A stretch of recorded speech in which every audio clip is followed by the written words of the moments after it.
আজ আমি যাচ্ছি এমন একটি জায়গায় যেখান থেকে আমার ছোট্টবেলার অনেক স্মৃতি জড়িত রয়েছে। তো চলো তোমাদের দেখাই আজ আমি কোথায় যাচ্ছি। আজ আমি যাচ্ছি আমার খুবই মনের কাছের এবং পছন্দের একটি জায়গা, সেটি হলো মামার বাড়ি।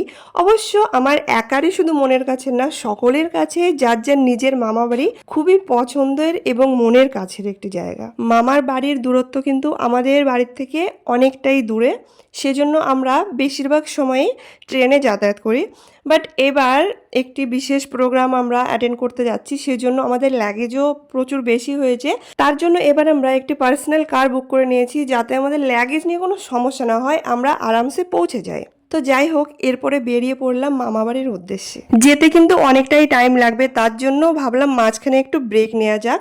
আর তার জন্য আমরা একটু সময়ের জন্য রেস্ট করতে এবং জলখাবারের জন্য নেমে পড়েছিলাম একটি ধাবায়। আর সেখান থেকে কিছু হালকা খাবার অর্ডার করেছি, যেমন ডিম টোস্ট, লাল চা আর জুস। মানে যার যেটা খেতে পছন্দ খেয়েছে, বাট এর থেকে হেভি খাবার আমরা একদমই খাইনি। আর রাস্তাঘাটে হেভি খাবার না খাওয়াটাই ভালো। হ্যাঁ, যদি সঙ্গে করে তোমরা বাড়ির থেকে খাবার নিয়ে এসো, সেটা খেলে অসুবিধা হবে না। খাবার শেষে আমরা একটু আইসক্রিমও খেয়ে নিয়েছিলাম। আইসক্রিমটা আমার অলওয়েজই ফেভারিট, বাড়ির সকলেরই ফেভারিট।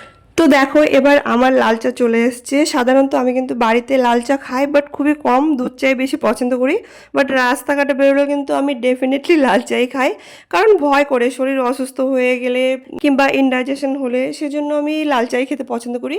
আর এখানে বিস্কিট বলতে আমার এটাই পছন্দ হয়েছে। দেখো, এখানে দুটো নিয়েছি, প্লেট দেয়নি, কাগজের উপরে দিয়ে দিয়েছে।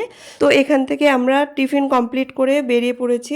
গাড়ির যিনি ড্রাইভার ছিলেন, উনি কিন্তু খুবই ভালো ড্রাইভ করে আমাদের নিয়ে এসছে। রাস্তাঘাটে আমাদের একটু অসুবিধা হয়নি, আর রাস্তাও কিন্তু খুবই ভালো আমাদের এখানকার। আর এরপরে মামাবাড়ি পৌঁছে করব প্রচুর মজা, আর তোমাদের সঙ্গে সবটাই শেয়ার করব। দেখা হবে নতুন একটি ভিডিওর সঙ্গে। Bye bye.